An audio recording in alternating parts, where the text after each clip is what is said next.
Bella Debrera is one of the great free thinkers of Australia. She works, of course, for the IPA. We talked to her about the education curriculum and so much more. And on this particular day, how can we not talk about some of the silliness that we've seen around what's happening right now? Bella, nice to see you, mate. Lovely to see you too. Happy Australia Day. And happy Australia Day to you too. So today we saw people who decided to get the red paint, throw it at James Cook's statue in Melbourne. Doesn't surprise me that people would want to do that. I thought normally that happens a day before Australia Day as part of the the pre-ramp up, but it happened on Australia Day. There's no part of me that doesn't understand why images of James Cook cannot be considered antagonistic by the people who are the descendants of those who were displaced, those who were in a whole world of trouble as a result of what happened on those days. But they've got to understand that the reaction to this in most of the community is not, finally someone threw paint and now I can see clearly. No, well, that's exactly the point. So this delinquent who threw paint on the statue of Captain Cook, first of all, probably doesn't even know who it was. But secondly, they should be aware that while they might find that statue offensive, the majority of Australians would find what that delinquent did offensive. And they only have the right to do it because they live in a free society. And that's the very society that they're railing against. So, there's many problems with attacking statues. I don't even know where to begin. How do you hold dead people account? It's not even a living thing. It's a bronze statue of someone who died a very long time ago, and actually who was dead 9 years before the first fleet arrived in Australia. So, look, it's where do you begin? It's delinquency, and unfortunately, a lot of it has to do with our education system because they're just not taught. They're not taught historical facts. They're not taught who Captain James Cook was, or anything really. Well, see, this is what's interesting, isn't it? Let's kind of have the barbecue chat on the telly here, right? Which is, I mentioned earlier in the show that there is this fascinating opinion poll that says the extreme majority of people support Australia Day. I know that's the findings that you've got as well. Feel free to report those in a second. But half of people think that it's going to change anyway. And I pointed out that if local councils are the ones responsible for seeing the local manifestation of the recognition of the day and they decide to pare back on it because of COVID, BS, or they just try to give in to the wokesters, and then the other public square that is your local shopping centre has no Australian flags hanging around because big corporates have been told by their industry and their mates not good to celebrate Australia Day, then essentially the left are getting what they want. And unless there is a change to who is held with the responsibility of commemorating the day in a physical sense, then they've already won. Well, they've won because for the moment, because they've politicised it. On the one hand, I would agree that they have won because they've politicised it. But on the other hand, I would agree that they haven't because, as you mentioned, the polls come out every year, not just the poll that we commission, but many other companies and run these same polls. And the overwhelming response is always that the majority of Australians want to celebrate Australia Day. And our poll showed this year that it's only 15% that don't. And that is the minority. And that is a very vocal minority who are determined to politicize this day. They're quite quiet, actually, for the rest of the year. It's funny. They seem to be okay living in this democracy that we have. But Australia Day is when it's really, really politicized.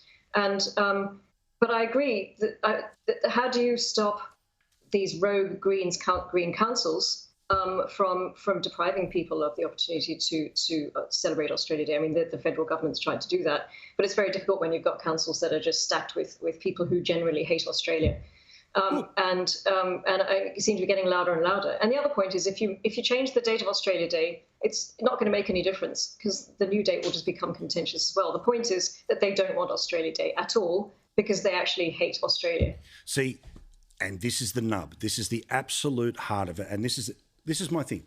I'm cool with people who are outright honest. So even though I would vehemently disagree with the most hardcore commie or socialist, at least they will say to your face, I hate it all. I want it to change. I want everyone to get a slice of the same pie, the same slice. Like they are open about it. But instead, you get all of these people who live on what is only possible because of modernity, who are empowered only because of their place in modernity, who will not lose a single thing in modernity by the change of the date, who are the ones who power and legitimise this thing.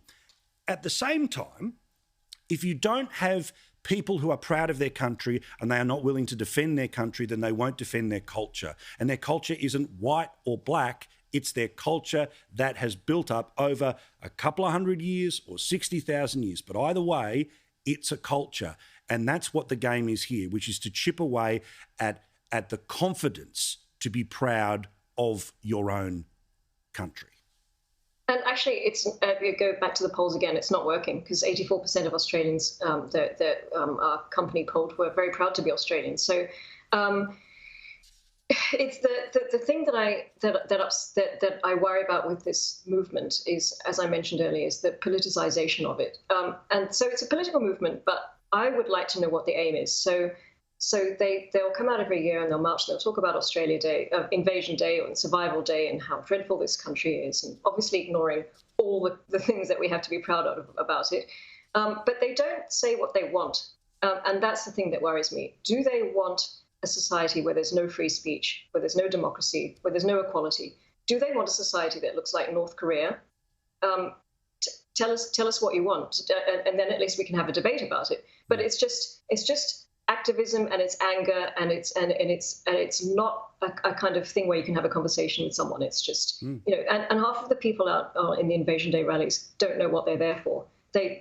People go and interview them, and they don't even know what happened in 1788, which brings me back to education, which is that if you look at the radical curriculum that you and I have talked about over the course of last year, there is not one single positive reference about Australian history in the entire curriculum. No wonder that young Australians don't want to celebrate Australia Day. They think that this country is dreadful through and through. They don't think there's anything positive about it at all. They're not talking about the fact that in 1788, 2 convicts were able to sue the captain of a ship for lost luggage. The rule of law came into being 6 months after the arrival of the First Fleet. They're not taught that.